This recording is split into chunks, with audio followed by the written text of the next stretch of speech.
everyone. My name is Andy Castillo. I'm an editor here at American City and County. Welcome to this Fast Chat. These days, all major wireless carriers provide priority access to first responders so they can stay connected during critical incidents and emergencies. But that's just within network. To maintain connectivity across carriers, each device must be registered with the Department of Homeland Security's Wireless Priority Service. To tell us more about this service and why it's so important, I'm here with Stuart Campbell, who enables people to access the WPS program for T-Mobile. Welcome, Stuart. Thank you. It's really good to be here. In your work, you work very closely with the Department of Homeland Security in the Cybersecurity and Infrastructure Agency, and you help both public and private agencies to enroll in the priority program. Stuart also makes sure they have priority access to T-Mobile's network and helps to ensure that they maintain cross-carrier priority. Stuart, can you tell us a little bit about how the priority access works and what preemption is? Yeah, I'd be happy to.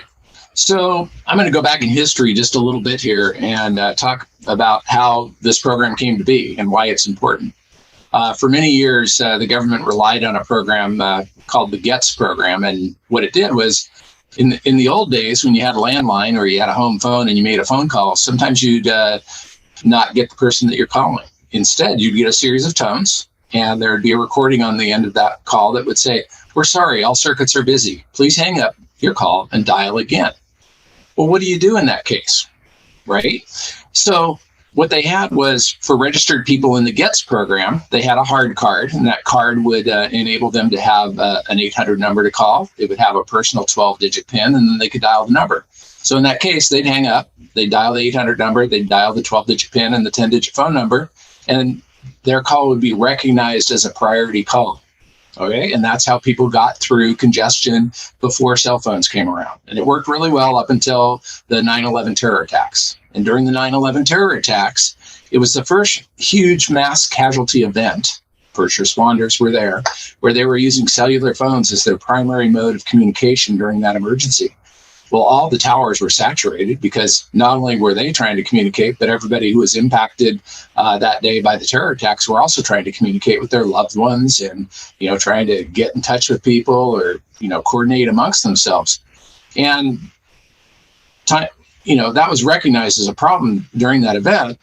But then there was a commission afterwards, the 9/11 Commission, which was a congressional inquiry into what could we have done better? What do we need to improve? And what was recognized was we had to come up with a wireless version of the GETS program. And what that meant was they came to the carriers and they said, how can we do this? Because the one thing you can't do when your cell phone doesn't make a call is you can't make an 800 call. That was the shortcoming in the previous program. So what they did was they created an enablement of our towers to recognize a priority cell phone. All right. And so instead of having a card that you could use on any phone, this time it was actually the device that was enabled for priority. The device would be recognized by the tower. The tower would allow that phone call to go through by dialing *272, which is the invocation. I make a call, it doesn't go through. I go, I need to dial *272. And that's how phone calls are recognized for priority on wireless devices. So more or less, the program was started out following 9/11 in response to just over congestion of cellular networks. What more should we know about WPS? Well, it's evolved over time. So in the earlier iterations of the program, there was a couple of shortcomings. One was capacity. With the old 2G technology and then 3G, there was only so much priority to give out, so to speak, at a given tower. And so the program focused primarily on command and control structures within first responder and government agencies. But over time, as cell phones have pretty much replaced most office phones and most home phones, everybody has a cell phone. And obviously, the systems that carry those phone calls have also become much bigger. And what we've done is we've programmed in the ability to provide priority to more people at the same time that the government realizes there might be far more people that need to respond during a time of emergency than just the 10% at the command and control structure. So if you think about a policeman on the beat, They're just walking down the street. They're not part of the command control structure, but they're at the crowded tower. Well, they need priority too.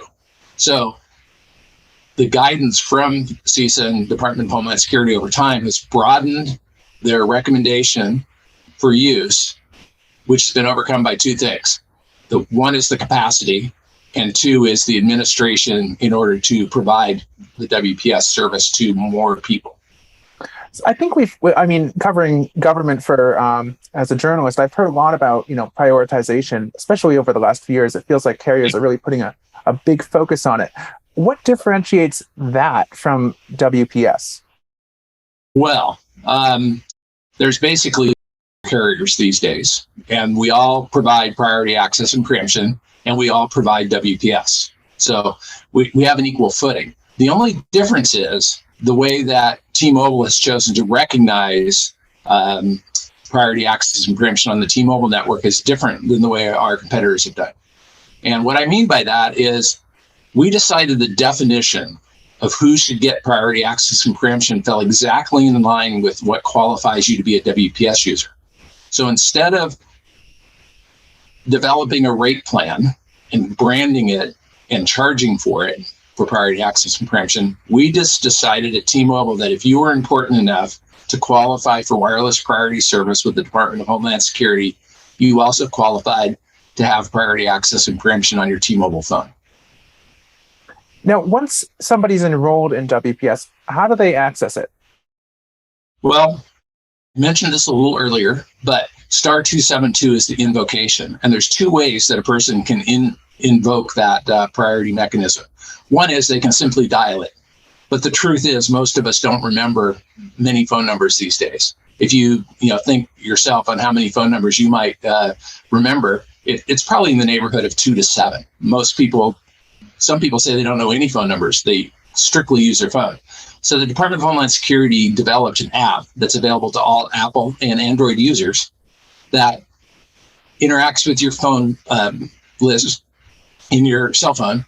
And once you open that app, you can look up a person in your contact list. You can press on that person, and there's a button down at the bottom that says WPS. Then it does the dialing for you.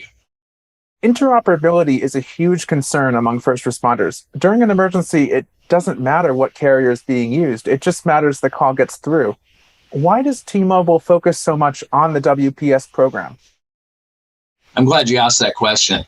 It's really important. And I talk to people all the time that when we register them for WPS, which gives them the ability to be able to dial star 272, that star 272 is only there for one use, and it's when there's congestion on another network. If you don't have WPS, it doesn't matter which carrier you have. Even if I give you priority access and preemption on my network, it doesn't mean that once the call leaves that network and goes to a landline system or another one of the carriers that they'll recognize that call as having priority. By dialing star 272, and more importantly, giving you the capability to be able to dial star 272, you can mark your call with priority. And what that means is once it leaves the AT&T network, the T-Mobile network, the Verizon network, it doesn't matter which network it is, all three carriers work the same, that call will be recognized as a priority call by the other carrier too. So, in other words, it's sort of like your AAA card. Your car stops on the road. You don't really care why it stopped, but you need to get somewhere else fast. You can use that card. That equates to star 272 to get that call to the destination that it needs to go to. So what does that really mean in the end? I have my device. I make a call. It goes through. I don't really care. It worked. It doesn't matter how T-Mobile did that for you. You're glad your call went through. And in most cases, by having the WPS feature on the phone and enabling priority access and preemption, your call will go through if T-Mobile is congested. But in the rare case that the other system you're calling to is different than your own, it's one of the other carriers or it's a landline, and they're congested, the only way to get through that congestion is by dialing star 272 and putting priority markings that are recognized throughout the telecommunications industry. If you're on another service or on our service without that WPS feature and don't have the capability to dial star 272, there is no way for you to get that call through the other system. I mean, it seems like it's a really vital program. I mean, for first responders, but is there anyone else that maybe could access this? Is this exclusively for, firefighters, police officers? Who else can access this service? I'm so glad you asked that. Literally, the entire United States infrastructure, the critical infrastructure of the United States is eligible to have WPS in their phones. As I mentioned earlier, it was sort of had a narrow focus at the beginning of its inception for mostly first responders and state and federal, local, tribal agencies. But we've realized that, for instance, the transportation sector is a big part. If we think back to December when all those flights were canceled, when we had system outages at the federal level, there might be a need to provide priority to the people that are trying to get those people through the airport. At a school district, unfortunately, one of the things that we live with right now are mass shootings. And if you think about a mass shooting, there's going to be a lot of people involved with the response to that mass shooting that are part of the school district, not just the first responders. So what we want to do is we want to put a priority fence around the people that need to communicate during a time of emergency. And if needed, we can exclude people that aren't part of that response. And last question, why does T-Mobile prioritize this so much? Well, we think it's the right thing to do. T-Mobile led the way in eliminating charges for WPS. Historically, it was seen as a profit center, and we felt that something that was utilized by the people that keep America running wasn't something that we should profit off of. So the nice part is the Department of Homeland Security pays T-Mobile to provide this service to our eligible customers. We do not charge you a dime for it.